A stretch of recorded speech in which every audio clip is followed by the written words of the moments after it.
कृष्णा। आइए मंगलाचरण से प्रारंभ करते हैं।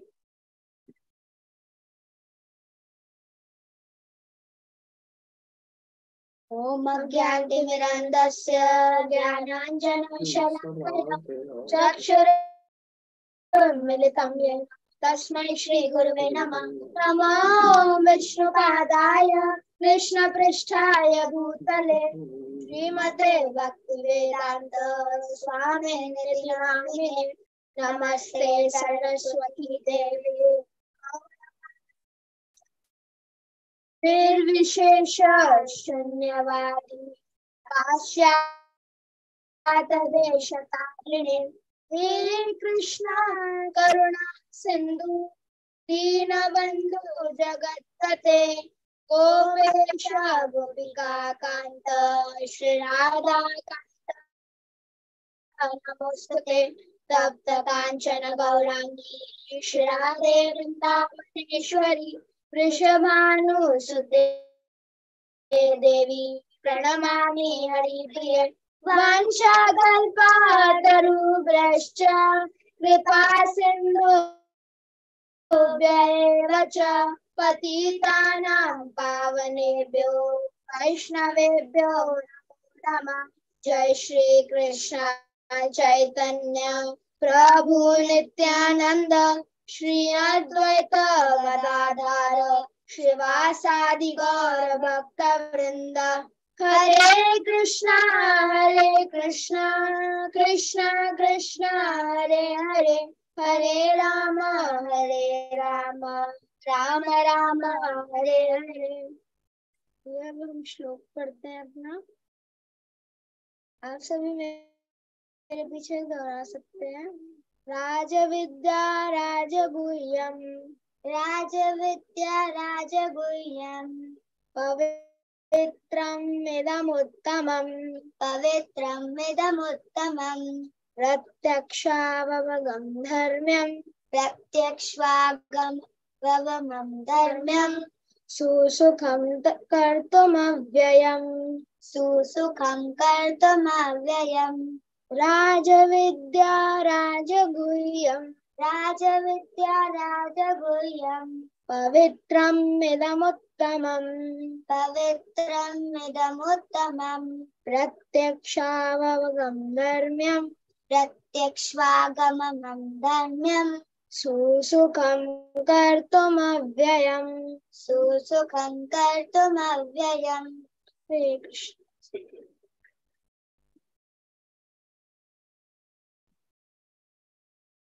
हरे कृष्णा। सभी को दंडवत प्रणाम। हरे कृष्ण प्रभु जी, हरे कृष्णा प्रभु जी, दंडवत प्रणाम। हरे कृष्ण प्रभु जी, हरे दंडवत कृष्णा प्रणाम। हरे कृष्णा। ओके, तो हम कौन से अध्याय में पहुंच चुके हैं? हरे कृष्णा सभी को दंडवत प्रणाम। 16 प्रभु जी। 16 चैप्टर पे, राइट। तो 16 चैप्टर पे पहुंचने के साथ ही हमारा एक बहुमूल्य चीज रह रही है 16 चैप्टर की। क्या है वो? एक्रोनिम। Yes yes. और हर बार हम एक्रोनिम पढ़ने से पहले क्या करते हैं? रिवीजन करते हैं, है ना।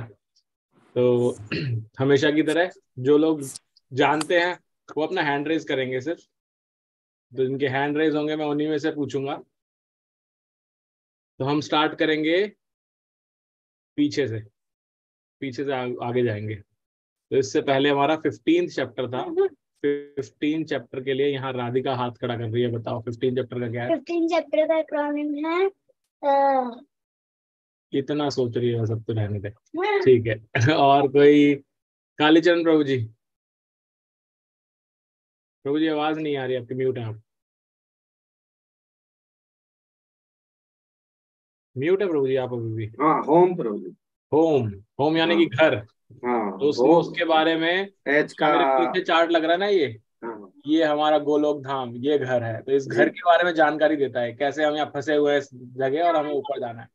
तो ये इसलिए 15 अध्याय हमें उस होम के बारे में बता, इसलिए उसका नाम है होम। ठीक है। उसके बाद हम आते हैं 14th चैप्टर पे। तो रेखा माता जी आप बताइए। ट्रैप। ट्रैप क्यों है? क्योंकि उसके अंदर बताया गया है जो प्रकृति के 3 गुण है वो कैसे हमें ट्रैप करते हैं, 5 लेते हैं जंजीर की तरह, है ना। 14th हो गया। 13th चैप्टर कल्पना माता जी आप बताइए। जी प्रभु जी, वाइज। वाइज क्यों है उसका नाम वाइज? क्योंकि वो ज्ञान योग का पहला अध्याय है, उसमें हमें ज्ञान की बातें बतानी शुरू करते हैं, भगवान बताते हैं ज्ञान के बारे में, राइट। फिर आता है 12वां अध्याय, राधिका बताएगी। 12वें का रूप नहीं 12वां चैप्टर रमानंदनी माता जी आप बताइए। गॉड प्रभु जी, गॉड गॉड गॉड यानी भगवान, उसके उसके अंदर भगवान के बारे में बताया गया, भगवान के भक्ति योग के बारे में, 12वां अध्याय भक्ति योग के बारे में, राइट। देन उसके बाद नेक्स्ट हम जाते हैं तो 11वां अध्याय आता है। 11वें अध्याय का क्या है? बिमला माता जी आप बताइए। बिमला माता जी आप म्यूट है, अगर आप बताना चाहती है तो। ओके रूपा राधिका। हरे कृष्णा हाँ प्रभु माता जी। जी, अरे रूपा रूपा करेक्ट, उसमें भगवान ने विश्व रूप दिखाया है, उसके विश्व बारे रूप, में हाँ। जानकारी आती है। फिर हम जाते हैं 10वें अध्याय पे। 10वें अध्याय का क्या है शिवा माता जी? सी क्यों है? क्योंकि उसमें सी का मतलब तो देखना, तो भगवान बताते हैं कैसे हर जगह मुझे ही देखो। भगवान हर चीज में बताते हैं, इसमें मैं ये हूँ, इसमें मैं ये हूँ, जल में मैं सागर हूँ, और पेड़ों में मैं अश्वत्थ वृक्ष हूँ। तो ऐसे बहुत सारी चीजें बताते हैं। और एक्चुअल में सी वाला चैप्टर, सी वाला जो कॉन्सेप्ट है, नहीं, मैं अभी जब या अपने ऑफिस के काम से गया हुआ था, मैं वहाँ पे इसको एक्सपीरियंस किया। जब मैं सुबह मॉर्निंग में जपा कर रहा था, वॉकिंग जपा कर रहा था, तो मैं समुद्र के किनारे जब गया तो मेरे को एकदम से ध्यान आया कि भगवान बताते हो। फिर मुझे ये, फिर उस टाइम एक क्लिक ये हुआ कि भगवान ने कौन से श्लोक में बताया है। तो फिर मैंने सर्च किया, फिर 10वें अध्याय का 24वें श्लोक में भगवान ने बोला है सरासरास्मि सागर, कि सारे जलाशय में मैं, जल के स्त्रोत में मैं सागर हूँ। फिर उसके बाद वापस करता वहाँ जंगल था रास्ते में, तो वहाँ पे मुझे वृक्ष मिल गया, अश्वत्थ वृक्ष। तो मैंने कहा ये भी भगवान ने कहा है, तो इसमें भगवान है। भगवान की रिमेम्बरेंस, कैसे भगवान की चेतना हम में बढ़ती है। फिर मैंने फिर ये याद किया कौन से चैप्टर में आता है ये, फिर वो 10.26 के अंदर आता है। भगवान बोलते हैं वृक्षाणाम अश्वत्थ, कि वृक्षों के अंदर मैं अश्वत्थ वृक्ष हूँ। तो ऐसे ही उस अध्याय से हमें प्रेरणा मिलती है कैसे हम हर जगह भगवान को देख सकते हैं। जब मैं जल पीता था तो जल में भी भगवान बताते हैं, जल के अंदर है। तो ऐसे हम हर चीज में थोड़ा थोड़ा थोड़ा करके अपनी चेतना को बढ़ा सकते हैं। लाइक तो हो गया 10th चैप्टर। फिर हम आए 9th चैप्टर पे। 9th चैप्टर में विमला माता जी बता चुके हैं, कल्पना माता जी, सपना पुण्य माता जी आप बताइए। हरे कृष्णा प्रभु जी। हरे कृष्णा माता जी। किंग है प्रभु जी। 9th का है किंग, ज्ञान योग। जो हम श्लोक कर रहे थे अभी, ये भी वही है, राज विद्या राजगुह्यम, ये राज विद्याओं में राजा है, किंग है। तो ये अध्याय की स्टार्टिंग इसी श्लोक से होती है, तो इसलिए वो किंग हो गया। अब हम आते हैं 8th चैप्टर पे। पंकज माता जी आप बताइए। क्या? 8th चैप्टर का माता जी। 8 चैप्टर का क्या? हाँ जी, क्या है जी? डेड। डेड। यानी कि मरा मरा हुआ। तो यानी कि मृत्यु का जो क्षण होता है, डेथ बॉडी जो होती है, वो कैसा क्षण होता है, क्या होता है, कैसा व्यक्ति मृत्यु के बाद कहाँ पहुंचता है, उसके बारे में उस अध्याय में बताया गया। फिर आते हैं हम 7th चैप्टर पे। राधिका आप बता 7th। Head. 7th chapter head, यहाँ से भक्ति योग स्टार्ट होता है। तो ये मस्तिष्क बताया, इसको हर सर बताया, ये हमारा उसके अंदर, हमारा नहीं, उसको नाम है उसका एक्रोनिम हेड। फिर हम आते हैं छठे। अभी सबके हाथ भी खत्म, जिन्होंने बोले थे वो हो चुके पूरे, और कोई अनम्यूट भी नहीं है, तो अगर आप करना चाहे तो कर सकते हैं। 6th चैप्टर पे हम आते हैं। 6th चैप्टर रेखा माता जी आप वापस से बताइए।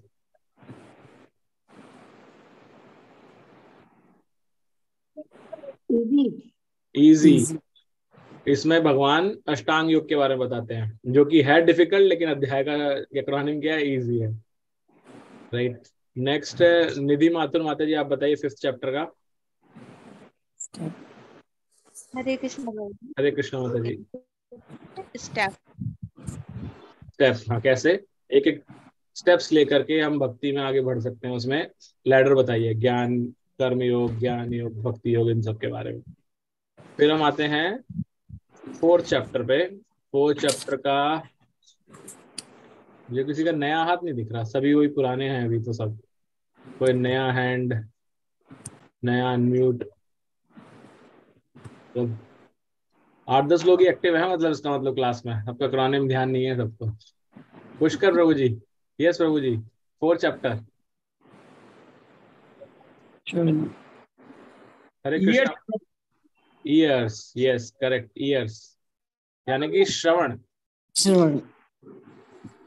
इसमें भगवान ने क्या बताया? इसमें भगवान ने बताया कैसे गुरु शिष्य परंपरा के माध्यम से श्रवण के द्वारा ये ज्ञान भगवान ने जो विवस्वान को दिया उनसे आता था नीचे आया ज्ञान। और कैसे, क्योंकि गुरु शिष्य परंपरा में गुरु आता है तो गुरु के बारे में भी कैसे गुरु का अप्रोच करना चाहिए, सब ध्यान में मिलता है। थैंक यू प्रभु जी। उसके बाद हम जाते हैं 3rd पे। विपिन गुप्ता प्रभु जी, 3rd चैप्टर का एक्रोनिम। एक्शन। पता क्यों नहीं नहीं प्रभु जी, बोला? एक्शन नहीं है इसका। आप शायद उस टाइम हमारे साथ थे नहीं ग्रुप में, तो आपको नहीं पता होगा। हो सकता है। अच्छा हाँ, राधिका बता। Tree, correct. वो है कर्म योग, लेकिन उसमें ट्री के फॉर्म में बताया उसको एक्रोनिम में ब्रेक करके कि कैसे हमें जो कर्म योग के लैडर है उसमें क्रॉस कराता है, कैसे हम अलग अलग स्टेजेस पे जाते हैं, तो वो आता है। देन आता है 2nd चैप्टर। माधव यहाँ खड़ा हुआ है 2nd चैप्टर के लिए। हाँ, गीता। तो गीता की जो समरी है, पूरा भगवत गीता का शॉर्ट में जो बताया भगवान ने, वो 2nd चैप्टर के अंदर बताया, इसलिए इसका गीता है। अंत में आता है 1st चैप्टर। तो अभी मैं कोई नया जिसने अब तक नहीं बोला उसको वेट कर रहा हूँ। अभी तक जिनके हैंड रेज हैं, अनम्यूट कर रहे थे, वो सब बता चुके हैं। नया व्यक्ति जिसने अब तक नहीं बताया है किसी भी चैप्टर का, आप हैंड रेज कर सकते हैं या अनम्यूट कर सकते हैं। 1st चैप्टर एक्रोनिम बताना है आपको, आप बता चुके हो राधिका। और कोई? रमेश प्रभु जी। यस प्रभु जी, हरे कृष्णा। अनम्यूट कीजिएगा प्रभु जी, आप म्यूट है। लास्ट वाला डाउट है सर। हाँ, 1st चैप्टर का डाउट, करेक्ट।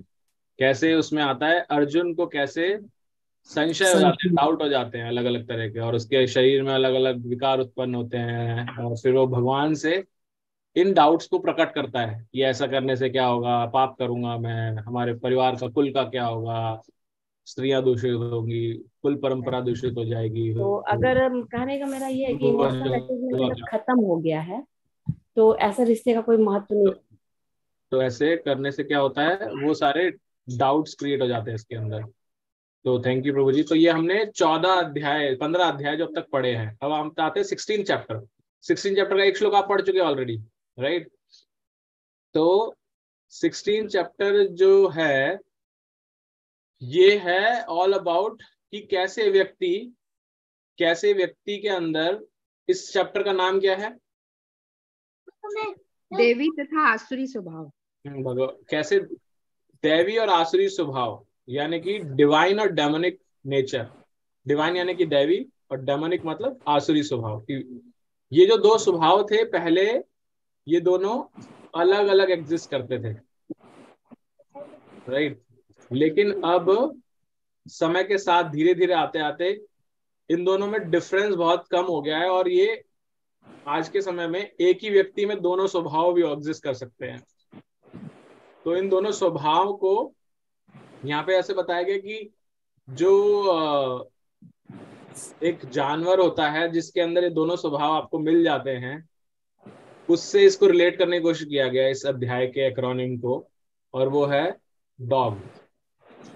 जो कुत्ता होता है उसके अंदर कभी वो, आप कहते रहे, कभी भी बिना बात के काट जाता है, इसलिए हम डर के चलते ना उससे कि कहीं काट ना ले हमें, और कई बार वो दुमुलाता लाता पीछे आ जाता है। तो ये जो एक्सट्रीम बिहेवियर्स हैं, तो उससे लेकर के इसका एक्रोनिम बना। डिवाइन और डेमोनिक दोनों बिहेवियर्स वो शो कर रहा है, इसलिए डॉग बना। अब डॉग की फुल फॉर्म क्या है, कैसे डॉग को हम समझेंगे? तो जो डी है डॉग का, वो पहले 6 श्लोकों में हमें बताता है इस डी के बारे में, यानी कि डिवाइन और डेमोनिक यानी कि दैवी और आसुरी गुणों के बारे में इंट्रोडक्शन होता है इसमें। भगवान पहले 4 श्लोकों में दैवी गुणों के बारे में बताते। कितने दैवी गुण पढ़े हमने अब तक? 26, राइट? 26 दैवी गुण आते हैं, और इसके बाद जब हम आगे के श्लोक पढ़ेंगे उनमें हमें पता चलेगा 6 से ज्यादा आसुरी गुण हमारे अंदर, हमारे अंदर के सबसे बड़े 6 आसुरी गुण हमें पता चलेंगे आगे। तो ये डिवाइन और डेमोनिक से डी आता है, पहले 6 श्लोकों में इसके बारे में पता चलेगा।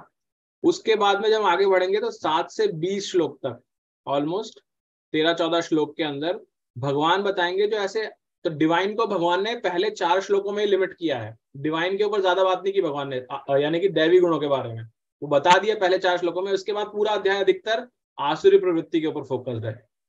तो भगवान ये बताएंगे 7 से 20 श्लोक के अंदर कैसे जो आसुरी व्यक्ति होता है उसका सोचने का तरीका क्या होता है, वो कैसे कार्य करता है और उसका क्या होता है, ऐसे व्यक्ति का कहा जाता है कि उसकी गति क्या होती है, कैसे वो भटकता रहता है। इस बारे में आसुरी व्यक्ति के बारे में चर्चा ज्यादा होगी। तो उसकी ओ से आता है opinion and outlook of demons, यानी कि उसका सोचने का तरीका और उसका क्या होगा, opinion and outlook of demons. तो 7 से 20 तक आता है डी ओ। अब बचा लास्ट का जी। तो अंतिम 4 श्लोकों के अंदर 21 से लेके 21, 22, 23, 24 भगवान बताते हैं नर्क के द्वार, यानी कि गेट्स ऑफ हेल या गेट्स टू हेल, मतलब नर्क जाने का रास्ता क्या है। तो वो 3 बताए हैं भगवान ने नर्क के द्वार। और जब हम 21, 22, 23, 24 पढ़ेंगे तो हमें पता चलेगा कौन से 3 द्वार हैं। तो इस तरह से ये 16वां अध्याय हमारा बट जाता है और इसका एक्रोनिम बन जाता है। हरे कृष्ण प्रभु जी। यस माता जी। ओपिनियन एंड क्या बताया आपने? Opinion and outlook of demons.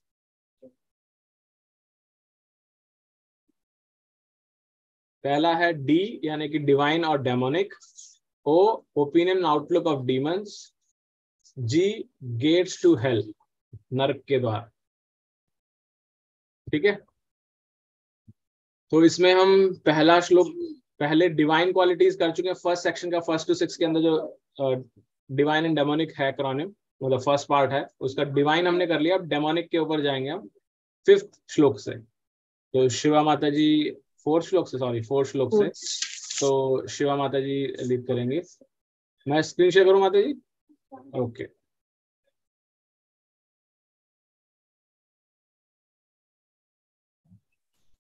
हरे कृष्णा। हरे कृष्णा माता जी। दंडवत प्रणाम सभी को। आवाज आ रही है प्रभु जी मेरी? और धीरे माता जी, बहुत धीरे आ रही है। मुझे आ रही है, पता नहीं बाकी सबको ठीक आ रही है। तो मेरे को मेरी आवाज सबको धीरे आ रही है। बहुत बढ़िया आवाज। ठीक है। अच्छा, हाँ, ओके। प्रभु जी स्क्रीन शेयर कर दीजिएगा और जिसको रीड करना है कृपया करके अपने हैंड रेज कर दीजिए।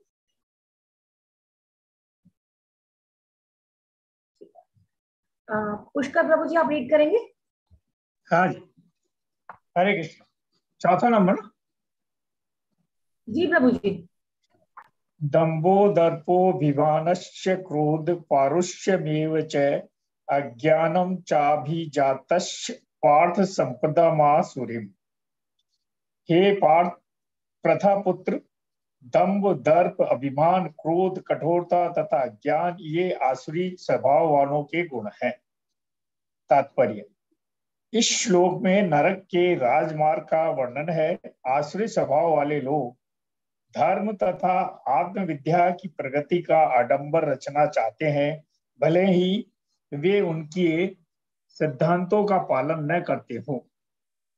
वे सदैव किसी शिक्षा या प्रचुर संपत्ति का अधिकारी होने का दर्प करते हैं। वे चाहते हैं कि अन्य लोग उनकी पूजा करें और सम्मान दिखलाएं, भले ही वे सम्मान के योग्य न हो। वे छोटी छोटी बातों पर क्रुद्ध हो जाते हैं, खरी खोटी सुनाते हैं और नम्रता से नहीं बोलते। वे यह नहीं जानते कि क्या करना चाहिए और क्या नहीं करना चाहिए। वे अपनी इच्छा अनुसार सनकवश सारे कार्य करते हैं। वे किसी प्रमाण को नहीं मानते। वे ये आसुरी गुण तभी से प्राप्त करते हैं जब वे अपनी माताओं के गर्भ में होते हैं, और जो जो वे बढ़ते हैं ये अशुभ गुण प्रकट होते हैं। हरे कृष्ण प्रभु। हरे कृष्णा।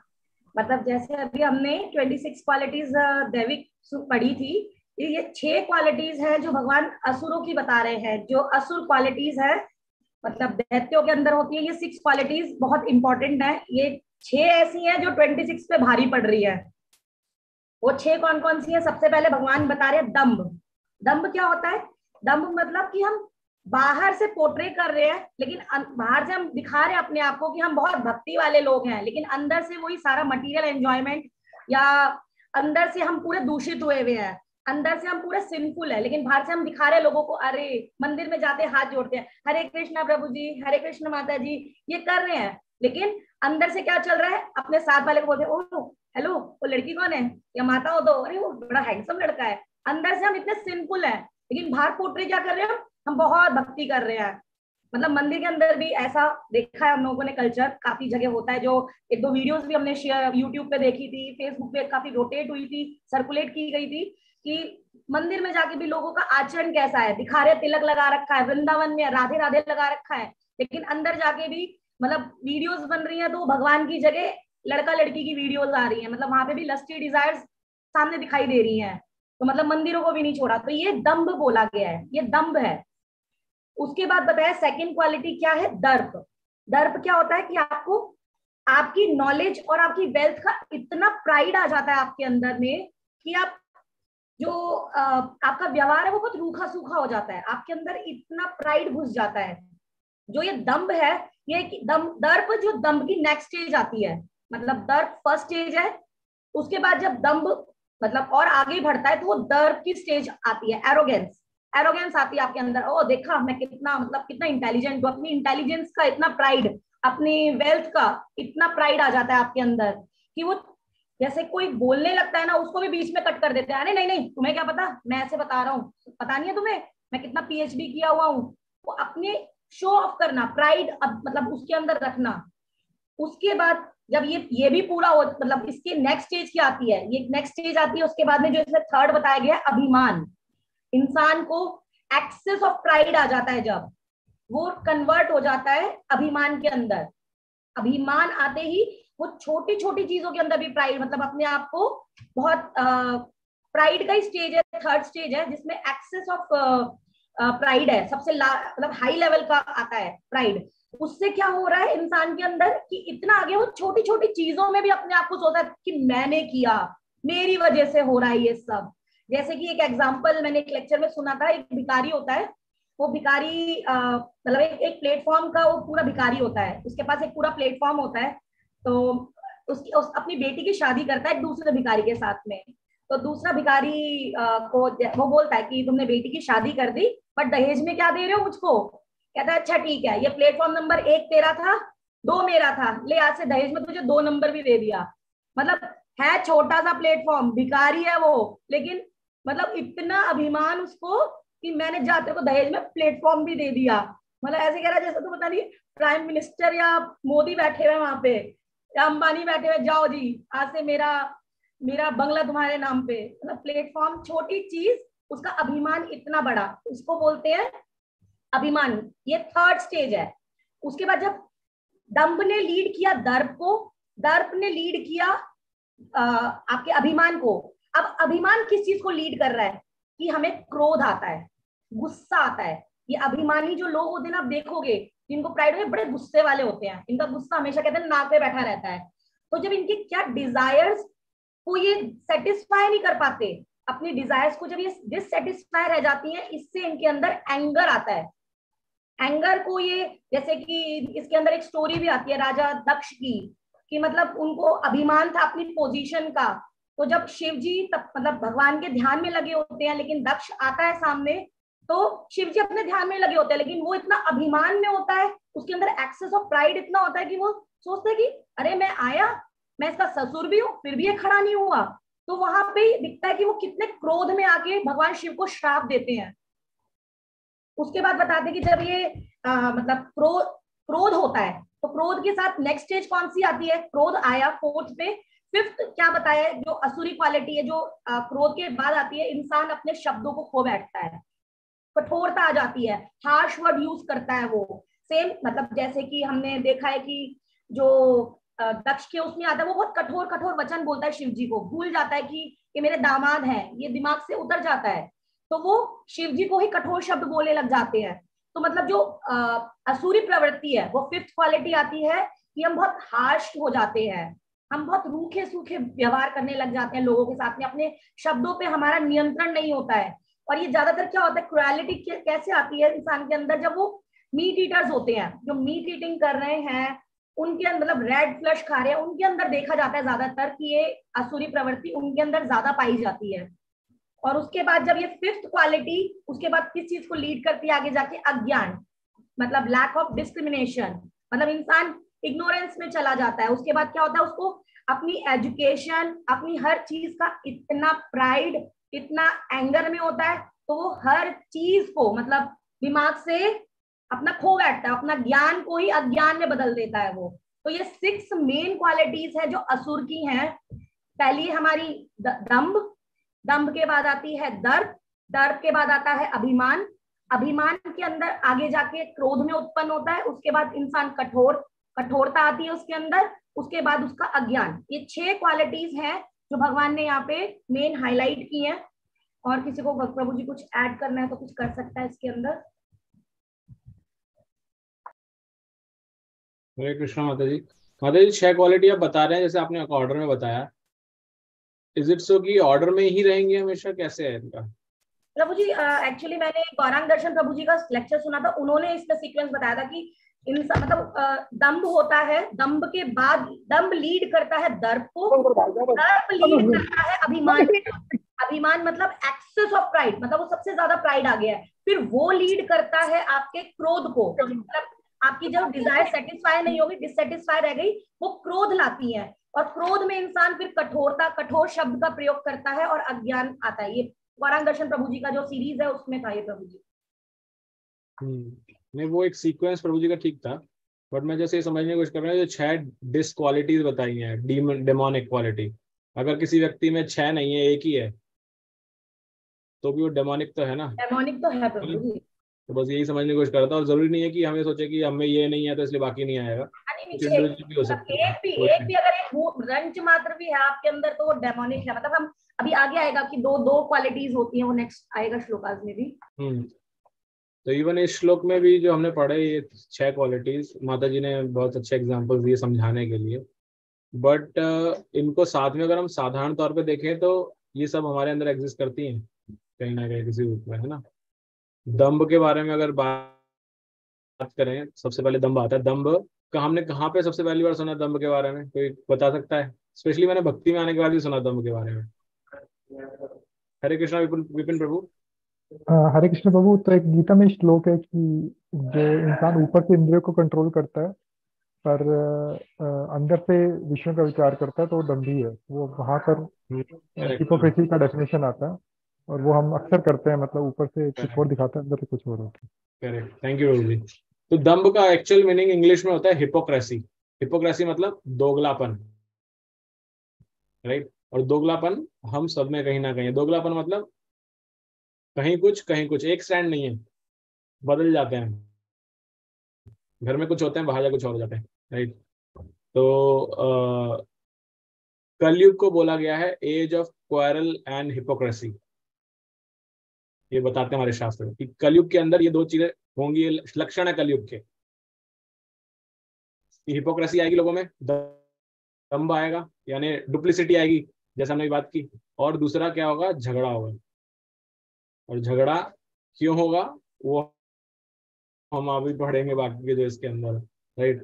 तो दंभ वहां से आता है। दर्प माता जी ने बताया जो हमारे अंदर डुप्लिसिटी होती है तो हम और बढ़ चढ़ करके बताना चाहते हैं, एरोगेंस को दर्प कहा गया है। और दर्प से कनेक्ट करेंगे ना आप, तो दर्प कैसे बढ़ता है, जो हमारा हूं होता है ना, हूं, ये मैं हूं, ये दर्प है। अहंकार नहीं है, लेकिन ये दर्प है, थोड़ा बहुत स्लाइट डिफरेंस है। और इस दर्प से ही एक शब्द बना है जिसको हम डेली यूज करते हैं। क्या है वो शब्द? दर्पण। दर्पण, है ना? दर्पण हमें पता नहीं कहाँ से आता है, लेकिन ये दर्प से दर्पण बना है। दर्पण का मतलब क्या? मिरर। जब हम उसमें खड़े होते तभी हमें आता है अच्छा हूँ, हमारी हूँ जागृत हो जाती है, बाल बनाने लगेंगे, फेस ठीक करने लगेंगे। कहाँ से वो सब कहाँ से आ रहा है? दर्पण से ही आ रहा है। तो वो हमारे दर्प को दिखाता है, इसलिए उसका नाम दर्पण है, राइट? तो दर्पण वहां से दर्प और बढ़ा देता है प्रभु जी। हाँ, दर्प को बढ़ा देता है, करेक्ट। देन कम्स अभिमान। अभिमान क्या है? ये जिसको हम बार बार बोलते हैं ना, मिथ्या अहंकार। जो ये मिथ्या अहंकार है, अपने आप को ये शरीर मानना, ये भी वही डेमोनिक क्वालिटी है, राइट। लेकिन एक सच्चा अहंकार, इसकी हमने बात की कि अपनी सच्चाई को पहचानना, यानी कि मैं आत्मा हूं, भगवान का अंश हूं और उनका दास हूं, नित्य दास हूं। तो ये पहचानना डिवाइन क्वालिटी है। और डेमोनिक क्या है कि मिथ्या अहंकार करना या ये अभिमान।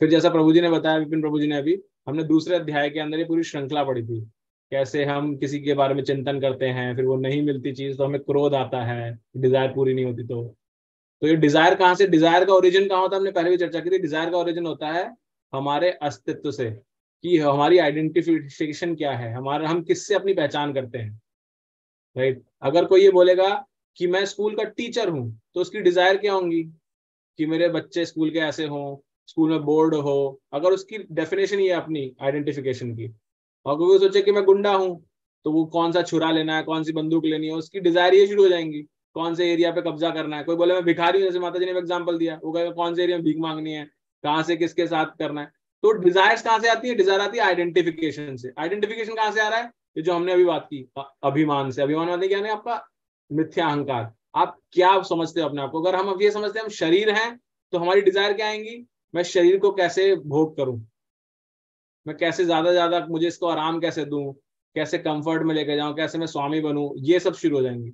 और जब वो सही आइडेंटिफिकेशन करेक्ट हो जाती है, यानी कि मैं आत्मा हूं, अंश हूं भगवान का और उनकी सेवा हूं, उनका दास हूं, तो मेरी डिजायर्स क्या हो जाएंगी, सारी भगवान की ओर केंद्रित हो जाएंगी। मैं कैसे बेस्ट से बेस्ट सर्व करूं भगवान को। तो ये है। और क्योंकि डिजायर जब फुलफिल नहीं होती, तब क्रोध आता है, जो माता जी ने बताया। तो ये श्रृंखला वहां पर आती है। एंड कठोरता कैन बी इंडिविजुअलिस्टिक ऑल्सो। आप कुछ कहना चाहते हैं।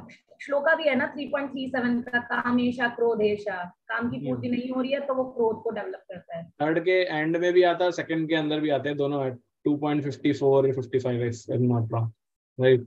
तो 3.37 में भी वो तीन श्रृंखला आती है कि कहाँ पे निवास करता है, लस्ट कहाँ रिजाइड करती है, राइट। तो ये हम वहां देखा, कठोरता जो है वो इनके थ्रू आती है एक श्रृंखला में। तो हमने उन्हीं अध्याय में पढ़ा है कि हम बहुत हार्श बोलने लगते हैं। ये हमारे साथ नॉर्मल भी होता है, बच्चों के साथ हम ज्यादा देखते हैं, हमारे साथ भी होता है कि हमारी कोई इच्छा पूरी नहीं होती तो हम क्रोध में कन्वर्ट होती है वो। और क्रोध जब नहीं आता है, तो क्रोध एक्सप्रेस कैसे होता है, मतलब ऐसा कुछ बोलना जो हमारे नियर एंड डियर से हम उन्हीं को हर्ट करते हैं।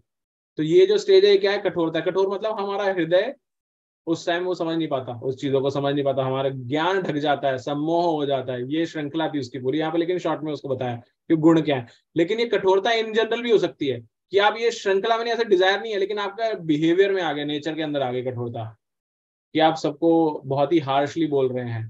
तो ये डेमोनिक क्वालिटी है। और लास्ट में अज्ञान। अज्ञान वही है जो हमने स्टार्टिंग में पहले बात कर ली, ये रिप्रेजेंट करना कि मैं शरीर हूँ, ये डेमोनिक है। क्योंकि जितने भी असुर हैं वो क्या चाहते हैं कि मैं स्वामी बनूं, मैं भोक्ता बनूं। वो कहाँ से आता है, वो मैं शरीर हूँ, इसी अस्तित्व से आता है ये। जो भी आज की तारीख में अगर साइंस सिर्फ इस पे फोकस कर रही है कि ऐसे हम दूसरे ग्रहों पे जाएं, ये दो देश हैं कि हम दूसरे देश पे कैसे कब्जा करें, या जो ये रिलीजन के चक्कर में है कि हम सबको एक बना दे, हमारे जैसा बना दे सबको, तो वो क्या है, वो शरीर के अस्तित्व के कारण है ये। तो ये अज्ञान है और ये भी आसुरी है। तो हम ये सोचें कि बाहर कहीं एग्जिस्ट करता है, ये सब चीजें हमारे पास ही है, 6 की 6। तो हमें इनको इम्प्रूव करके डिवाइन क्वालिटीज में जाना है। ठीक है, किसी को कुछ ऐड करना हो या कोई प्रश्न से। हरे कृष्णा। हरे कृष्णा माता जी। हरे कृष्णा प्रभु जी। प्रभु जी, मुझे इस श्लोक से मीन्स भगवान दर्पण दिखा रहे हैं, दर्पण में मुझे दिखा रहा है ऐसा लग रहा है। यस यस, बिल्कुल बिल्कुल माता जी। तो एक तुकाराम महाराज का एक अभंग है इस पे, यही सब जो है ना, कहीं तो मैं बोलती हूँ और उसका मीनिंग भी बताती हूँ प्रभु जी, लेकिन इस एकदम परफेक्ट इस पे है। तो उसमें ऐसा बोला गया है कि विद्याल्प परी गर्व शिरोमणी मजहुनी ज्ञानी कोण है। इसका मतलब है कि एक साधक रहता है, साधक के लिए है ये सब। इसमें कैसे आते हैं एक साधक में ऐसे गुण, तो वो जो साधक होता है उससे विद्या बहुत कम है, क्योंकि हम सब जानते कि विद्या means sky is the limit, sky से भी ज्यादा मीन्स आकाश से भी परे, मीन्स भगवान तक जाने के लिए बहुत छोटे से हम ऐसे विद्या जब बोली जाती तो विद्या उसके पास बहुत कम है, यानी ज्ञान बहुत कम है, लेकिन उसको गर्व बहुत है और वो गर्व शिरोमणि है। मीन्स गर्व के लिमिट नहीं उसके पास में। और उसे लगता है कि मजा उन्हीं ज्ञानी कोण आहे, मीन्स मेरे जैसा ज्ञानी कोई नहीं है, ऐसा वो बोल रहे हैं। तो तुकाराम महाराज आगे बोलते हैं कि अंगी भरे ताठा कोणासी मानीना साधूची हेळणा स्वयं करी। और वो जो यहाँ पे है ना पारुष्य में वचन, तो उसके उसमें ऐसा अहंकार आता है कि ऐसा कठोर स्वभाव हो जाता है उसका। उसे लगता है कि नहीं मेरे जैसा कोई नहीं है, और वो ऐसा कठोर स्वभाव वाला हो जाता है। अंगी भरे ताठा यानी वो कठोर स्वभाव वाला हो जाता है। कोणासी मानीना यानी किसी की भी सुनता नहीं, किसी को वो रिस्पेक्ट ही नहीं करता। साधुची हेळणा स्वयं करी यानी साधु जनों को भी मानता नहीं और उसमें दोष निकालता है। हेळणा यानी उसमें दोष निकालता है, कोई कुछ बोले तो उस पे टिप्पणी करना, अरे ऐसा नहीं है वैसा नहीं है। साधूची हेळणा स्वयं करी। सज्जनांचे देही मानी जो विटाळ त्रैलोक्य चांडाळ तोची एक। उसके बाद में वो सज्जन यानी जो साधु जन है उनमें भी मीन्स विटाळ यानी वो उनका उनमें दोष निकालने लगता है और उन्हें हीन भी समझने लगता है। जैसे आप जानते हैं कि हर एक जाति में एक एक संत हुए हैं, तो उस पे भी हो जाता है। तो उसे ऐसा बोलते कि साधु का कुल और गोत्र वो उस उनमें नहीं पढ़ना चाहिए। जो साधु है उसके गुण देखने चाहिए, लेकिन वो गुण ना देखते उसके अवगुण देखने लगता है। और तुकाराम महाराज बोलते कि वो त्रैलोक्य में एक चांडाल के जैसा उसका भाव बनता है। त्रैलोक्य चांडाळ तोची एक। तुका म्हणे ऐसे मायेचे माईंद त्यापाशी गोविंद नाही नाही। और तुकाराम महाराज बोलते हैं कि ऐसे लोग हैं वो माइंद यानी सैनिक, वो माया के सैनिक हैं और उनके पास गोविंद नहीं है तो वो अज्ञान में जाते, तो वो मायाधीन हो जाते हैं, माया के अधीन हो जाते हैं, तो उनके पास गोविंद आते ही नहीं है। तो ये जैसा याद आया कि ये सच में एक अच्छे से कनेक्ट किया कैसे। और एक्चुअल में ये हमारे जितने भी साधु संत हैं ये हमारे शास्त्रों से पढ़ करके इनको ये ज्ञान आया और उन्होंने अपने अपने लोक भाषा में इसको दिया। तुलसीदास जी ने भी कहीं ना कहीं रामायण के अंदर अलग अलग छंद लिख करके इन्हीं चीजों को बता रखा है। भगवत गीता का जो ज्ञान है तो ये सब जगह हमें मिलता है। थैंक यू माता जी कनेक्ट करने के लिए। आई एम श्योर जो महाराष्ट्र से हमारे साथ डिवोटी मराठी है वो तो कनेक्ट कर पाए होंगे एब्सोल्युटली, बाहर वाले इतना ज्यादा नहीं कनेक्ट कर पाए होंगे, बट थैंक यू फिर भी आपने शेयर किया इसके लिए। Thank you. ओके नेक्स्ट माता जी 2 श्लोक एक साथ कर लेते, छोटे छोटे श्लोक, एटलीस्ट हम 3 कर पाएंगे ना। जी प्रभु जी। कल्पना माता जी आप पढ़ेंगे। जी माता जी। देवी संपदि मोक्षाय निबंध्या सुरीमता मा शुचः संपदम देवीं भिजातोसी पांडव। दिव्य गुण मोक्ष के लिए अनुकूल है और आसुरी गुण बंधन दिलाने के लिए है। हे पांडुपुत्र तुम चिंता मत करो क्योंकि तुम देवी गुणों से युक्त होकर जन्मे हो। तात्पर्य भगवान कृष्ण अर्जुन को यह कहकर प्रोत्साहित करते हैं कि वह आसुरी गुणों के साथ नहीं जन्मा है। युद्ध में उसका सम्मिलित होना आसुरी नहीं है क्योंकि वह उसके गुण दोषों पर विचार कर रहा था। वह यह विचार कर रहा था कि भीष्म तथा द्रोण जैसे प्रतिष्ठित महापुरुषों का वध किया जाए या नहीं। अतः वह न तो क्रोध के वशीभूत होकर कार्य कर रहा था, न झूठी प्रतिष्ठा या निष्ठुरता के अधीन होकर। अतः वह आसुरी स्वभाव का नहीं था। क्षत्रिय के लिए शत्रु पर बाण बरसाना दिव्य माना जाता है और ऐसे कर्तव्य से विमुख होना आसुरी। अतः अर्जुन के लिए शोक संताप करने का कोई कारण न था। जो कोई भी जीवन के विभिन्न आश्रमों के विधानों का पालन करता है वह दिव्य पद पर स्थित होता है। हरे कृष्ण माता। हरे कृष्णा। नेक्स्ट एफएस रावत प्रभु जी आप पढ़ेंगे। हरे कृष्ण माता जी। दो भूत सर्गो लोके अस्मिन् देव आसुर एव च देवो विस्तरश प्रोक्ता आसुरम पार्थ मे शृणु। हे प्रथापुत्र, यही श्लोक है ना माता जी? हरिओम। जी प्रभु जी। जी हाँ, यही श्लोक है। हे प्रथापुत्र, इस संसार में सर्जित प्राणी दो प्रकार के हैं, देवी तथा आसुरी। मैं पहले ही विस्तार से तुम्हें देवी गुण बतला चुका हूँ। अब मुझसे आसुरी गुणों के विषय में सुनो। तात्पर्य: अर्जुन को यह कहकर कि वह देवी गुणों से संपन्न होकर जन्मा है, भगवान कृष्ण अब उसे आसुरी गुण बताते हैं। इस संसार में बद्ध जीव दो श्रेणियों में बटे हुए हैं। जो जीव दिव्य गुणों से संपन्न होते हैं वे नियमित जीवन बिताते हैं, अर्थात वे शास्त्रों तथा विद्वानों द्वारा बताए गए आदेशों का निर्वाह करते हैं। मनुष्य को चाहिए कि प्रामाणिक शास्त्रों के अनुसार ही कर्तव्य निभाएं। यह प्रकृति देवी कहलाती है। जो शास्त्र विहित विधानों को नहीं मानता और अपनी सनक के अनुसार कार्य करता रहता है वह आसुरी कहलाता है। शास्त्र के विधि विधानों के प्रति आज्ञा भाव ही एकमात्र कसौटी है, अन्य नहीं। वैदिक साहित्य में उल्लेख है कि देवता तथा असुर दोनों ही प्रजापति से उत्पन्न हुए। अंतर इतना ही है कि एक श्रेणी के लोग वैदिक आदेशों को मानते हैं और दूसरे नहीं मानते। हरे कृष्ण माता। हरे कृष्णा। अब इसमें देखेंगे जो पहला वाला श्लोका है उसमें भगवान बता रहे दिव्य गुण मोक्ष के लिए अनुकूल है। मतलब पहले तो ये श्लोका क्यों आया, क्योंकि भगवान को लगा अर्जुन अब घबरा रहा है कि भाई भगवान ने अब ये 6 डेमनाइक बता दी, डिवाइन भी बताई थी, लेकिन 6 डेमनाइक अब ये असुरी बता दिया, असुर के गुण 6 होते हैं। तो लगा लेकिन मैं ये तो मेरे अंदर ही है, मैं अपने सारे मेरे गुरुजन हैं इनको मैं मारने जा रहा हूँ। तो डर गया कि क्या मेरे अंदर ये सच में असुरों के गुण आए हुए हैं। तो भगवान उसको क्लियर करने के लिए कि मेरा जो अर्जुन मेरा मित्र है, मेरा भक्त है, वो ऐसी मतलब शंका में ना पड़े, दुविधा में ना रहे, तो उसकी क्लैरिफिकेशन को भगवान पहले ही संतुष्ट कर रहे हैं। क्या बोल रहे? दिव्य गुण मोक्ष के लिए अनुकूल है। ये लाइन अपने आप में बहुत इंपॉर्टेंट है। मतलब मोक्ष के लिए दिव्य गुण चाहिए, ये फेवरेबल सिचुएशन है, लेकिन इसका मतलब ये नहीं है कि मोक्ष मिल गया है। मोक्ष भक्ति करने से ही, मारूंगी अभी पकड़ के, मोक्ष भक्ति करने से ही मिलेगा। उससे पहले मतलब अगर आप दिव्य गुण आ गए, आप सोचो कि आपको मोक्ष मिल जाएगा, ये नहीं लिखा है। यहाँ पे लिखा है कि मोक्ष के लिए अनुकूल है। उसके बाद बताया आसुरी गुण बंधन दिलाने वाले। आसुरी गुण जितने भी हैं वो इस मतलब इस भौतिक जगत में ही फंसाने वाले हैं, इसमें ही आप जन्म मृत्यु के चक्कर में फंसे रहेंगे।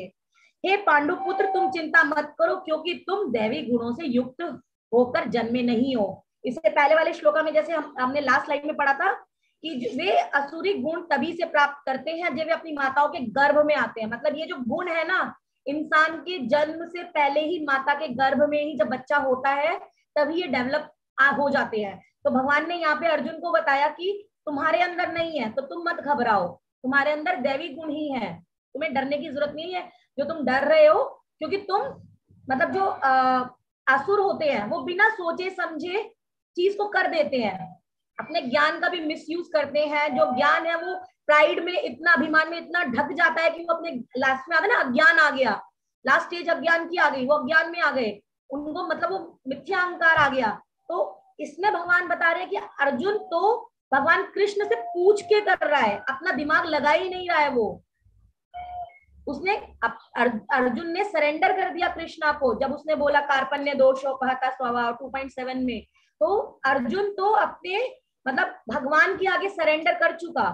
तो भगवान यहाँ भी कह रहे हैं इसीलिए तुम्हारे अंदर, तुम घबराओ मत, तुम्हारे अंदर दैवी गुण ही है। और उसके बाद भगवान बता रहे हैं कि जो नेक्स्ट श्लोका में बता रहे हैं भगवान की हे प्रथा पुत्र, इस संसार में सृजित प्राणी 2 प्रकार के हैं। मतलब हर किसी के अंदर वैसे दोनों चीजें विद्यमान है, लेकिन 2 प्रकार के व्यक्ति होते, 2 प्रकार के लोग होते हैं, जिनके अंदर दैवी गुण होते हैं, जिनके अंदर असुरों के गुण होते हैं। हमें धीरे धीरे धीरे धीरे करके अपने असुर गुणों को कम से कम समाप्त करने की कोशिश करनी चाहिए, नहीं तो भगवान के धाम में हमें एंट्री नहीं मिलेगी। और वो बता रहे कि ये जो भगवान बता रहे कि जितने भी मतलब डिटेल्ड में मैंने 26 क्वालिटीज बताई, अभी आगे आने वाले चैप्टर में मैं तुम्हें डिटेल में, ताकि तुम्हारी शंका मन में ना रहे, उसको क्लैरिफाई करने के लिए भगवान अर्जुन को अभी आगे वाले श्लोकास में जो अभी कॉन्टिन्यूशन में आएंगे, अपना पूरा डेमनॉइक, पूरा असुरी गुण भगवान आगे डिटेल में बताएंगे। इसमें वैसे स्टोरी भी आती है, लेकिन अभी हमारे पास टाइम नहीं है, ठीक है, नॉट एन इश्यू।